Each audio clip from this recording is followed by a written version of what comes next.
Segundo un estudo da Asociación de Directoras e Xerentes de Servizos Sociais, Pontevedra destina a gasto social 44 euros por habitante, unha cifra que sitúa a cidade de Lérez como un dos municipios españois con menor gasto social.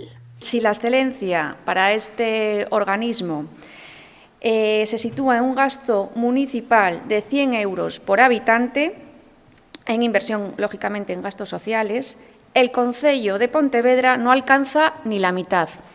Tenemos que conseguir que Pontevedra alcance la excelencia social y para ello vamos a proponer que el Gobierno local destine el 10% del presupuesto para el ejercicio 2021 para gasto social. A edil Silvia Junco presentou hoxe un plan de compromiso social dividido en 13 propostas.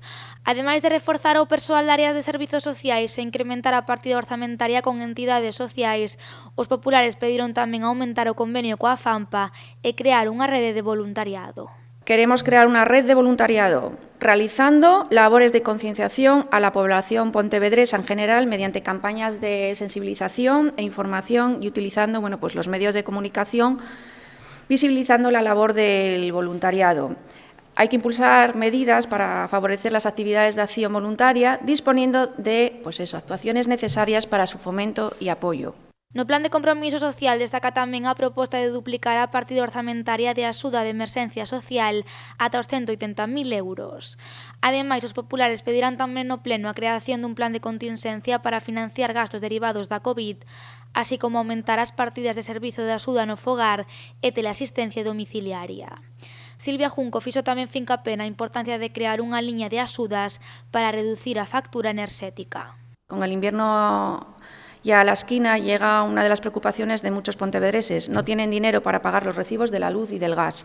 Con esta medida, el concello ayuda a afrontar los gastos energéticos de forma que se reduzca el esfuerzo económico de los colectivos más expuestos a la crisis en estos momentos. Outro dos puntos máis significativos deste plan ten que ver coa posta en funcionamento dun piso de acollida para mulleres vítimas de violencia de xénero. En la provincia de Pontevedra solo existe uno, situado en Vigo. Solo el 13% de las plazas en las casas de acogida de toda Galicia están en nuestra provincia y ninguna de ellas en nuestra ciudad. En último lugar, a edil popular propuso tamén poñer en marcha un plan local de emprego con talleres dirixidos a persoas desempregadas de longa duración, a poboación maior de 45 anos e aos menores de 30.